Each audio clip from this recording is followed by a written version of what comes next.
Good morning students. Last lecture में हमने heat transfer modes का फर्स्ट टाइप देखा था, कंडक्शन। ओके, तो कंडक्शन में हमने क्या डिस्कस किया था कि कंडक्शन वो प्रोसेस होती है हीट ट्रांसफ़र की जिसमें किसी भी मटेरियल के जो मॉलिक्यूल होते हैं वो अपने नियरर मटेरियल को हीट ट्रांसफ़र करके इस तरीके से हीट हॉटर रीजन से कोल्डर रीजन तक ट्रांसफ़र होती है। ठीक है, तो अब किसी भी एक ऑब्जेक्ट का अगर एक एंड हॉट है और दूसरा वाला कोल्ड है तो ऑटोमेटिकली उसके मॉलिक्यूल्स हीट गेन करेंगे हॉटर रीजन से और उस हीट को ट्रांसफ़र करते हुए कोल्ड रीजन तक आ जाएंगे। यानी कि सॉलिड में जो हीट ट्रांसफ़र होती है वो मॉलिक्यूल विदाउट अपनी प्लेस को चेंज किए एक दूसरे को सप्लाई कर देते हैं। ऐसा क्यों होता है? क्योंकि हम जानते हैं कि सॉलिड के मॉलिक्यूल्स काफ़ी पास होते हैं, टाइटली पैक्ड होते हैं, तो इसका मतलब है वो एक दूसरे के कांटेक्ट में है और एक दूसरे के कांटेक्ट में है तो डायरेक्टली हीट ट्रांसफ़र कर देते हैं विदाउट चेंजिंग देयर प्लेस। उन्हें अपनी प्लेस चेंज करने की रिक्वायर्ड नहीं होती। ठीक है, तो उसी तरह अब यही चीज़ अगर हम लिक्विड और सॉलिड उसमें गैस में देखते हैं तो लिक्विड और गैस के मॉलिक्यूल तो दूर दूर होते हैं, तो अब वो अपने नियरर मॉलिक्यूल को हीट ट्रांसफ़र कैसे करेंगे? तो किसी भी लिक्विड के एक पोर्शन से दूसरे पोर्शन तक हीट ट्रांसफ़र कैसे होगी, है ना? या किसी भी गैस के एक कॉर्नर से जो कि बहुत हॉट है से लेकर दूसरे पोर्शन जो कि बहुत कोल्ड है वहाँ तक हीट ट्रांसफ़र कैसे होगी? क्योंकि उसके मॉलिक्यूल के बीच में उतनी स्पेस नहीं है कि वो कंडक्शन प्रोसेस अप्लाई कर सके, कि वो अपने नियरर मॉलिक्यूल को हीट ट्रांसफ़र कर सके। तो यहाँ पर लिक्विड और गैस के केस में कंडक्शन प्रोसेस नहीं हो सकती, तो फिर लिक्विड और गैस के अंदर हीट ट्रांसफ़र कैसे होती है? तो वो हीट ट्रांसफ़र के सेकंड मोड के थ्रू होती है। सेकंड मोड मतलब कन्वेक्शन। कन्वेक्शन मतलब क्या होता है कि जिसमें heat transfer hotter region to colder region होती है बट पार्टिकल के मोमेंट्स के कारण। कंडक्शन में मोमेंट नहीं होता है और कन्वेक्शन में पार्टिकल का मोमेंट होता है, क्योंकि पार्टिकल आपस में क्लोज नहीं है जो हीट को ट्रांसफ़र कर ले अपनी प्लेस चेंज किए बिना, जैसा कि कंडक्शन में होता था। यहाँ पर पार्टिकल को मूव करना पड़ेगा और मूव करके ही अपनी अपनी हीट गेन करके एक रीजन से दूसरे रीजन तक जाना पड़ेगा। ठीक है, तो थोड़ी सी कॉम्प्लिकेशन है शायद आपको समझने में इस चीज़ को, तो इसको हम एक एक्टिविटी के थ्रू समझते हैं कि कैसे यहाँ पर पार्टिकल का मोमेंट होता है और कन्वेक्शन एक्चुअल होता क्या है। ठीक है, तो ये एक्टिविटी देखो, to show that activity transfer heat by convection. एक राउंड बॉटम फ्लास्क लेना है आपको और पोटेशियम परमैंगनेट लेना है, उसके बाद एक बूंसर बर्नर लेना है और एक रिसॉर्ट स्टैंड लेना है। ठीक है, अब आपको क्या करना है, राउंड बॉटम जो फ्लास्क है उसके अंदर 2/3 वाटर फिल करना है। ठीक है, और उसमें से छोटा सा एक क्रिस्टल पोटेशियम परमैंगनेट का लेकर उसे अंदर डिज़ोल्व कर देना है और प्रॉपर स्टीरिंग करना है। आप देखोगे कि कुछ टाइम के बाद नीचे जब आपने बुनसन बर्नर स्टार्ट किया है तो वो बुनसर बर्नर स्टार्ट होगा तो वाटर उस बर्नर से हीट गेन करना शुरू कर देगा। ठीक है, मैं आपको डायग्राम शो करती हूँ। और जब वो हीट गेन करता है तो क्या होगा, तो वाटर हीट यानी कि वाटर का टेम्परेचर बढ़ने लगेगा। ठीक है, और वाटर हॉट होगा। तो इस तरीके से जब पोटेशियम परमैंगनेट डिज़ोल्व होता जाएगा वाटर में, ठीक है, और वाटर हीट गेन करता जा रहा है बुनसर बर्नर से, तो आप देखना धीरे धीरे ये जो पोटेशियम परमैंगनेट होता है ये एक पर्पल कलर जैसा सॉल्यूशन बना देगा वाटर के अंदर। तो जब आप ऑब्जर्व करोगे तो इसके जो पार्टिकल है ना पर्पल कलर के, वो आपको इस तरह से बीच में से, आप यहाँ से जब देखोगे तो ये जो पर्पल कलर के पार्टिकल है ये ऊपर की तरफ उठते हुए नज़र आएंगे और जो फ्लास्क की वॉल है वॉल साइड से ये अगेन नीचे जाते हुए नज़र आएंगे। ऐसा दोनों साइड से होता है, मतलब जब आप ऊपर से देखोगे तो आपको चारों तरफ बीच में से सारे पोटेशियम परमैंगनेट के पर्पल कलर के क्रिस्टल वाटर में ऊपर आते हुए नज़र आएंगे और आसपास से वॉल साइड से नीचे जाते हुए नज़र आएंगे। ऐसा हम नॉर्मल प्लेन वाटर में भी कर सकते थे, क्योंकि प्लेन वाटर में एक प्रॉब्लम आएगी कि ये पार्टिकल्स जो आप अभी शो कर पा रहे हो, मतलब एक्चुअल जो पार्टिकल का मोमेंट है आप देख पा रहे हो, वो आप प्लेन वाटर में नहीं देख सकते। और यहाँ कलर्ड पार्टिकल है तो ईजिली आपको दिख जाएंगे कि वो ऊपर कब आ रहे हैं और किस डायरेक्शन से नीचे जा रहे हैं। तो ऐसा क्यों होता है? ऐसा इसलिए होता है कि जो पार्टिकल हीट गेन कर रहे हैं, ठीक है, बर्नर के जस्ट नीचे से, वो पार्टिकल वाटर में डिजॉल्व है और वाटर के साथ साथ वो पार्टिकल भी राइज होंगे ऊपर की तरफ। क्यों? क्योंकि यहाँ का पानी जो है वो गर्म हो चुका है, उसने हीट गेन कर ली है। और वाटर जब हीट गेन कर लेता है तो वो लाइट हो जाता है, हल्का हो जाता है। हल्का होगा तो क्या होगा? वो धीरे धीरे ऊपर जाने की कोशिश करेगा। कोई भी चीज़ अगर जब हल्की हो जाती है तो वो ऊपर सरफेस की तरफ जाने की कोशिश करती है, और इस तरह से ये जब ऊपर जाएगा तो यहाँ की स्पेस होगी, यहाँ की स्पेस ऊपर वाले जो कोल्ड पार्टिकल है वो गेन कर लेंगे। ठीक है, तो इस तरह वाटर जब तक पूरी तरह से हीट गेन नहीं कर लेता, जब तक सारे मॉलिक्यूल जितने भी है वाटर के उन सबका टेम्परेचर इक्वल नहीं हो जाता, तब तक ये प्रोसेस चलती रहती है। तब तक नीचे वाले पार्टिकल हीट गेन करते हैं, ऊपर की तरफ आते हैं, और ऊपर वाले ठंडे पार्टिकल नीचे की तरफ जाते हैं। तो इस तरह से आप देखो यहाँ पर पार्टिकल का मूवमेंट हो रहा है, और पार्टिकल का मूवमेंट कैसे हो रहा है? ऊपर से नीचे की तरफ, पहले ऊपर जा रहे हैं फिर देन नीचे आ रहे हैं। तो इसे हम कहते हैं कन्वेक्शन। मतलब यहाँ पर पार्टिकल हीट गेन कर रहे हैं बट मूवमेंट कर रहे हैं, ठीक है, मोशन के द्वारा। तो पार्टिकल का मोशन होता है किसमें? कन्वेक्शन में, जबकि कंडक्शन में पार्टिकल का मूवमेंट नहीं होता। ठीक है, तो इसका कंक्लूजन क्या निकला? जो मैंने आपको समझाया अभी कि जो वाटर हीट गेन करते जाएंगे वाटर पार्टिकल, वो लाइट होने के कारण ऊपर होते जाएंगे और वापस ऊपर वाले पार्टिकल को हीट देकर, या फिर ऊपर वाले जो कोल्ड पार्टिकल है वो उस हॉट पार्टिकल की प्लेस को कवर करेंगे, क्योंकि जहाँ से भी कोई पार्टिकल हटता है उस स्पेस को दूसरा पार्टिकल कवर ज़रूर करता है। ठीक है, तो इस तरह पार्टिकल का मूवमेंट होता जाएगा कब तक? जब तक सारा जितने भी वाटर मॉलिक्यूल है सब हीट गेन करके इक्वल टेम्परेचर नहीं बना लेते। ठीक है, तो ये प्रोसेस चलती रहेगी। इसे हम कहते हैं कन्वेक्शन करंट। अब ये जो वाटर इस तरह से मूवमेंट चल रहा है ना वाटर का, उसे हम कहेंगे कन्वेक्शन करंट। अगर एयर का मूवमेंट चलेगा तो उसे हम कन्वेक्शन करंट कहेंगे, और वाटर है तो वाटर को भी कन्वेक्शन करंट कहते हैं। ठीक है, कंक्लूजन क्या है कि हीट ट्रांसफर लिक्विड के अंदर कैसे होती है? By convection. ठीक है, तो यहाँ से हमें कन्वेक्शन की डिफाइन क्या समझ में आई? The process of transfer of heat in a liquid और गैस, है ना, गैस और लिक्विड में हीट का ट्रांसफ़र होना by actual movement of particle, जहाँ पर पार्टिकल खुद मूवमेंट कर रहे हो उसे हम कहते हैं कन्वेक्शन। ठीक है, अब ये जो मेथड है, कंपेयर दिस मेथड, अब इस मेथड को अपन एयर के अंदर भी ट्राई करके देखेंगे। ठीक है, तो कैसे करेंगे एयर के अंदर? जैसे कि आपने एक बॉक्स बना लिया, बॉक्स नज़र आ रहा है आपको यहाँ पर। ठीक है, इस बॉक्स में आपको 2 होल नज़र आ रहे हैं, दोनों होल में 2 ग्लास फिट कर दिए। ठीक है, पाइप जैसी स्ट्रक्चर कर दी जिसे हम चिमनी कहते हैं। तो एक चिमनी ए हो गई और दूसरी चिमनी बी हो गई। ये आपको चिमनी नज़र आ रही है ना, अंदर से खाली बॉक्स है, ये चिमनी ए है और ये चिमनी बी है। ठीक है, अब चिमनी ए की साइड पर हमने कुछ स्मॉल्डरिंग पेपर्स रखे जिसे हम बर्न करेंगे और कुछ नहीं करना है। ठीक है, ये यहाँ पर हमने बर्न करने के लिए कुछ पेपर्स रख दिए, और चिमनी बी के नीचे की तरफ बॉक्स में हमने कैंडल रख दी और कैंडल ग्लो करना जलानी शुरू कर दी। ठीक है, अब होता क्या है कि हम देखेंगे कि जो स्मोक है पेपर को जलाने के बाद वो ऑटोमेटिकली ए के अंदर आएगा और बी से बाहर जाएगा। तो ऐसा क्यों होता है? क्योंकि हमने क्या देखा कि जहाँ बी वाली साइड पर नीचे की तरफ एक कैंडल बर्न हो रही है, और कैंडल बर्न होगी तो कैंडल की जहाँ फ्लेम है वहाँ की एयर हॉट हो जाएगी, और वहाँ की एयर जब हीट गेन करेगी इस कैंडल से तो वो हल्की हो जाती है। जैसे वाटर हो या एयर हो, जिसने भी हीट गेन कर ली ना तो वो लाइट हो जाता है, हल्का हो जाता है। तो हल्की चीज़ हमेशा कहाँ जाती है? ऊपर की ओर। ठीक है, तो यहाँ पर यहाँ की वाटर जो है, सॉरी यहाँ का जो एयर है वो हीट गेन करने के बाद लाइट हो गई, और लाइट होने के बाद वो कहाँ जाएगी? ऊपर की तरफ। तो जब वो ऊपर की तरफ जाती है तो नीचे की तरफ एयर ख़त्म हो जाती है। एयर ख़त्म होना मतलब लो प्रेशर एरिया। ठीक है, क्योंकि हमने देखा है कि इस पूरी अर्थ एटमॉस्फेयर में कोई भी ऐसी प्लेस नहीं है जहाँ पर एयर नहीं हो, है ना, कभी वैक्यूम क्रिएट नहीं हो सकता। ठीक है, वो फिर करना चाहे तो उसके लिए अरेंजमेंट करना पड़ता है, बट प्रैक्टिकली कहीं भी इस तरह से वैक्यूम अरेंज नहीं होगा कि यहाँ से एयर हीट हो गई और वो बाहर निकल गई तो यहाँ पर एयर ख़त्म हो जाएगी। ठीक है, तुरंत यहाँ पर कोई दूसरी एयर अपनी प्लेस फील कर देगी। तो जब ये वाली लाइट एयर जो रहती है, हॉट और लाइट एयर, वो ऊपर जाएगी तो नीचे वाला जो बॉक्स के अंदर एरिया है वो कैसा हो जाएगा? Low pressure.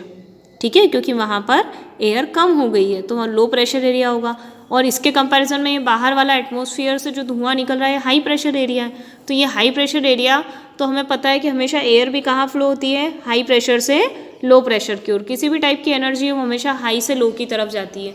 तो एयर मतलब भी एक विंड एनर्जी है, तो ऑटोमेटिकली वो चिमनी ए से स्मोक अंदर एंटर होगा हाई से लो की ओर, ठीक है, और अंदर फ्लो होगा, और इसी तरह ये अंदर कैंडल की फ्लेम से वो हॉट होता रहेगा और धीरे धीरे आउट होता रहेगा। तो ऑटोमेटिकली स्मोक का डायरेक्शन ए से बी की तरफ होगा, ठीक है। तो इसे भी हम कन्वेक्शन करंट कहते हैं। बट ये किसके लिए हमने पढ़ा? गैस के लिए। और वो कन्वेक्शन करंट किसकी थी? वाटर की थी, ठीक है। तो हमेशा कन्वेक्शन प्रोसेस में पार्टिकल हीट गेन करते हैं और खुद मूवमेंट करते हैं, वहाँ से खुद चलना शुरू कर देते हैं, ठीक है। तो इस तरह से कंटिन्यूसली एक फ्लोएशन रहता है हीट का या गैस वाटर का, हीट का किसके थ्रू? वाटर या एयर के थ्रू। उसे हम कहते हैं कन्वेक्शन करंट, ठीक है। नाउ लिक्विड और गैस में हीट ट्रांसफ़र कन्वेक्शन के थ्रू होता है, क्योंकि आपको मैंने पहले ही बता दिया कि उसके जो मॉलिक्यूल्स होते हैं वो टाइटली पैक्ड नहीं होते, ठीक है, वो फ्री मूव करते रहते हैं। तो दोनों में फ्री मूव करने के कारण पार्टिकल खुद हीट गेन करके मूवमेंट शो करते हैं, जबकि सॉलिड में टाइटली पैक्ड होते हैं तो वो मूव नहीं कर सकते, वो सिर्फ हीट ट्रांसफ़र एक दूसरे को कर देते हैं, ठीक है। अब देखो practical applications of convection current. अब इस कन्वेक्शन करंट का प्रैक्टिकली अपने एप्लीकेशंस यानी यूज़ कहाँ देखें? देखो पहला यूज़ तो वेंटिलेटर्स में। वेंटिलेटर्स में आपको बता दूं कि एग्जॉस्ट फैन जहाँ लगाए जाते हैं, ठीक है, यानी कि जो छत के करीब हमारे किसी भी रूम है, किचन है ना, तो आपने देखा होगा कि रूफ़ के नियरर एक छोटी सी विंडो दी जाती है, ठीक है, या बोल सकते हैं कि उसी विंडो के अंदर एग्जॉस्ट फैन भी लगाए जाते हैं। तो ऐसा क्यों लगाया जाता है? क्योंकि हम रूम के अंदर रहते हैं, और रूम के अंदर जब हम ब्रीदिंग करते हैं तो हमारी ब्रीथ से जो निकलने वाली एयर होती है वो वार्म होती है, गर्म होती है, ठीक है, जिसके कारण सफोकेशन या बंद कमरा होता है तो आपने देखा होगा अक्सर सफोकेशन होता है। तो जो ब्रीदिंग के थ्रू जो वार्म एयर रिलीज हुई है वो वार्म होने के कारण वो हल्की होती है। हल्की होगी तो क्या होगी? वो ऊपर की तरफ उठेगी और रूफ़ की तरफ जाएगी। तो जब वो रूफ़ की तरफ जाती है, ठीक है, तो क्या होगा? रूफ़ के नियरर वेंटिलेटर्स रखा है हमने, तो वेंटिलेटर से आउट हो जाएगी। तो इस तरह रूम के अंदर लो प्रेशर एरिया जनरेट हो जाएगा, क्योंकि सारी वार्म एयर जब ऊपर से आउट हो रही है तो नीचे जो विंडो होती है वहाँ से कूल एयर आती है अंदर और वार्म एयर बाहर चले जाती है। तो इस तरह से एयर का सर्कुलेशन होने के कारण सफोकेशन वाली कंडीशन नहीं होती, ठीक है। तो इसी कारण ये आपका ये यूज़ हो गया कि यहाँ पर कन्वेक्शन हो रहा है, कन्वेक्शन प्रोसेस हो रही है जिसके थ्रू हम रूम में सफोकेशन क्रिएट नहीं होने देते, ठीक है। और ठंडी हवा डोर्स या विंडो से आती रहती है और हॉट एयर जो है वो वेंटिलेटर से आउट होती रहती है। नेक्स्ट एप्लीकेशन है चिमनी। तो चिमनी आपने फैक्ट्री के बाहर देखी होगी, उसे फिट किया जाता है। ऐसा क्यों किया जाता है? क्योंकि चिमनी फ्यूल से जो बर्न होने वाली जो गैसेस होती हैं उसको आउट करती है। तो आपको पता है कि जो भी स्मोक से, फ्यूम से, ठीक है, ये सब बर्न होने के बाद ये कैसी हो जाती है? हॉट होने के कारण लाइट होती है, हल्की होती है। कोई भी हवा अगर गर्म हो चुकी है, जैसे स्मोक है, फ्यूल से बर्न होने वाली गैसेस हैं, वो बर्निंग के बाद निकली है ना, यानी कि वो लाइट है, हल्की हो जाएगी, गर्म है, वो उनके अंदर हीट है, तो वो हल्की होने के कारण क्या होती है? वो ऊपर की तरफ उठती है, क्योंकि एयर के जो पार्टिकल ठंडे हैं, है ना, जिनके पास हीट कम है, वो पार्टिकल नीचे नीचे रहेंगे, और जो हॉट हो चुके, हीट गेन कर चुके, वो हमेशा ऊपर की तरफ जाएंगे। तो यहाँ पर वो ऊपर की तरफ उठने की कोशिश करती है। तो हम ये चाहते हैं कि वो एटमॉस्फेयर में ना मिलके चिमनी के थ्रू हम उसे सीधा रास्ता ऊपर की तरफ दे देते हैं, ठीक है। तो ऑटोमेटिकली वो चिमनी के थ्रू बाहर हो जाती है। तो चिमनी एक बहुत अच्छी एप्लीकेशन है जो एयर पॉल्यूशन होने से भी बचाती है, ठीक है। इंस्टॉलेशन ऑफ रूम हीटर्स, ठीक है। अब आपने देखा होगा रूम हीटर्स बहुत अच्छा एग्जाम्पल है। जब विंटर सीजन में रूम में हीट प्रोवाइड करनी होती है, ठीक है, तो हम क्या करते हैं? किसी रूम के एक कॉर्नर में हीटर लगा देते हैं। अब हीटर जनरली क्या होता है? हीटर एक मेटलिक कॉइल से बनी हुई डिवाइस होती है जो कि हीट ट्रांसफ़र करती है। तो जब हीटर से हीट निकलती है तो क्या होता है? जो रूम है उस रूम के, सपोज कर लो ये हीटर है, ठीक है, तो इस हीटर से निकलने वाली हीट है वो आसपास की एयर को वार्म कर देती है, ठीक है। अब वो एयर के पार्टिकल अगर वार्म हो जाएंगे तो क्या होंगे? उनमें उनकी एनर्जी बढ़ जाएगी, हल्के हो जाते हैं। तो आपने देखा होगा कि एयर को जब भी आप वार्म करते हो तो उसके पार्टिकल में काइनेटिक एनर्जी आ जाती है और वो दूर दूर उड़ना शुरू हो जाते हैं। तो जब पार्टिकल और उड़ना स्टार्ट हो जाएंगे, दूर दूर जाना शुरू हो जाएंगे, तो वहाँ से वार्म होते होते वो प्लेस से हटते जाएंगे और दूसरे पार्टिकल उस प्लेस को कवर करते जाएंगे। फिर वहाँ से वो हीटर के कांटेक्ट में आते हैं एयर के पार्टिकल और हीट गेन करते हैं। फिर वो भी लाइट होने के कारण दूर चले जाते हैं, अगेन वो फिर दूसरे पार्टिकल आते हैं। इस तरीके से पूरे रूम में एयर के पार्टिकल का सर्कुलेशन हीटर के पास होता रहता है और धीरे धीरे पूरे रूम की एयर वार्म हो जाती है और एयर वार्म होने से पूरा एटमॉस्फेयर अंदर का वार्म हो जाता है। तो ये भी कन्वेक्शन करंट के कारण ही होता है। ये भी एक टाइप की कन्वेक्शन करंट है कि कोल्ड एयर हीटर के पास आती रहेगी और हॉट एयर वहाँ से चलती जाएगी। जैसे ही हॉट एयर वहाँ से जाएगी वहाँ लो प्रेशर हो जाएगा तो आसपास के रूम की एयर तुरंत हाई से लो की ओर आएगी और फिर वो भी वार्म हो जाएगी, फिर वो भी हट जाएगी, धीरे धीरे पूरे रूम का टेम्परेचर वार्म होता जाएगा, ठीक है, और पूरा रूम वार्म हो जाएगा। तो रूम हीटर भी कन्वेक्शन का बहुत अच्छा एप्लीकेशन है। अब कन्वेक्शन करंट इन नेचुरली कैसा होता है, ये सब तो हमने यूज़ किए, ठीक है, हमारे डेली लाइफ एप्लीकेशन से, बट ये नेचुरली देखेंगे। आपने लैंड ब्रिज और सी ब्रिज का नाम सुना होगा। ब्रीज मतलब हवा का झोंका, ठीक है, तो जब हवा चलती है ना लगातार एक जैसी फ्लो होती रहती है उसे हम ब्रीज कहते हैं। तो आपने कोस्टल एरिया, ठीक है, या समुद्री तट वाले एरिया हैं वो देखे होंगे, वहाँ पर जनरली ऐसी ब्रीज यानी हवा के लंबे झोंके चलते रहते हैं, ठीक है, जो शो करते हैं हमेशा कहाँ से कहाँ तक चलते हैं, सी यानी कि पानी के ऊपर वाली सरफेस, जो समुद्री इलाका है ना, तो वो सी के ऊपर वाली एयर लैंड की तरफ या लैंड वाली एयर सी की तरफ चलती रहती है, ठीक है। तो देखो सबसे पहले डे टाइम में क्या होता है, सी से लैंड की तरफ ब्रीज चलता है, यानी कि समुद्र से लैंड यानी इधर कोस्टल एरिया है ना बीच साइड तक या लैंड पार्ट तक एयर मूव करती रहती है। और नाइट टाइम पर क्या होता है, लैंड से ब्रीज सी के ऊपर वाली एयर जाती है, ठीक है। ये आपको दो डायग्राम गिवन है, ठीक। तो ये इस तरीके से मूवमेंट चलता है। डे टाइम में क्या हो रहा है, सी साइड से जो ब्रीज है वो चलता है लैंड की तरफ, और नाइट टाइम पे क्या होता है, लैंड साइड से जो ब्रीज चलता है वो सी की तरफ चलता है, ठीक है। तो हम 1 बाय 1 डिस्क्रिप्शन देंगे।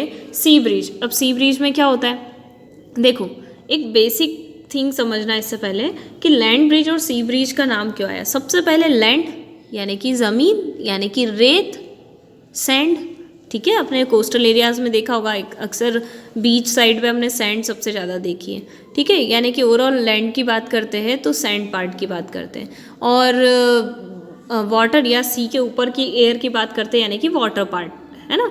तो सी मतलब तो वाटर और लैंड पार्ट मतलब सैंड। अब अगर दोनों को मैं हीट करती हूँ, दोनों को मैं गर्म करती हूँ, तो दोनों में से सबसे जल्दी गर्म कौन होगा, सैंड, और सबसे स्लो जो हीट गेन करता है वो कौन करता है, वाटर, ठीक है। वाटर को गर्म होने में टाइम लगता है। ये एक्टिविटी आप घर पे भी कर सकते हो। जब आप रेत को गर्म करोगे तो जल्दी हो जाएगी और वाटर को हीट दोगे तो उससे टाइम लगेगा, ठीक है। और कूलिंग कैपेसिटी में रेत जितनी जल्दी गर्म होती है उतनी जल्दी ठंडी भी हो जाती है, बहुत जल्दी वो हीट को रिलीज़ भी कर देती है, जबकि वाटर हीट गेन भी बहुत धीरे धीरे करता है और कूलिंग प्रोसेस भी वाटर की बहुत स्लो चलती है, ठीक है। तो जब हम सी ब्रीज की बात करते हैं तो हमने देखा होगा कि डे टाइम में जब सनरेज आ रही है, दोनों पर इक्वल आ रही है, सी पार्ट पर भी और लैंड पार्ट पर भी, तो सन से आने वाली हीट को सैंड यानी लैंड पार्ट बहुत जल्दी गेन कर लेता है, एब्जॉर्ब कर लेता है उसके हीट को, और क्या हो जाता है, हॉट हो जाता है। जबकि जो वाटर वाला पार्ट है वो इतनी जल्दी गर्म नहीं होता, ठीक है। यानी कि लैंड पार्ट है वो जल्दी हीट हो जाएगा as compare to C part से, ठीक है, सी वाटर से। तो होता क्या है कि सी वाटर अगर जल्दी गर्म नहीं हुआ, पानी अगर जल्दी गर्म नहीं हुआ तो उसके ऊपर की हवा भी ठंडी रहेगी, क्योंकि अगर पानी जल्दी गर्म होता तो उसके ऊपर वो हीट रिलीज़ करता और उसके ऊपर वाली एयर भी हॉट होती, ठीक है। तो डे टाइम पर लैंड पार्ट जल्दी हीट हो जाता है और सी वाटर जल्दी हीट गेन नहीं करता, ठीक है। तो अब क्या होगा, लैंड पार्ट हॉट हो चुका है और सी पार्ट यानी लैंड पार्ट के ऊपर की एयर गर्म हो चुकी है और वाटर के ऊपर की एयर जो होगी वो ठंडी हो चुकी है, ठीक है। तो होगा क्या, एक साइड अगर जो बहुत हॉट एयर है तो वो लो प्रेशर एरिया कहलाएगा और जो कोल्ड एयर है वो हाई प्रेशर एरिया कहलाएगा, ठीक है, क्योंकि जो चीज़ गर्म हो चुकी है वो क्या होगी, धीरे धीरे ऊपर उठेगी, हल्की हो चुकी है वो, ठीक है। और जो एयर हॉट हो चुकी है, हीट गेन कर चुकी है, वो क्या करेगी, फैलने की कोशिश करेगी, तो वो कहाँ जाएगी, वो ठंडी एयर की तरफ मूव करेगी, राइज अप होगी ना, ऊपर की तरफ उठेगी।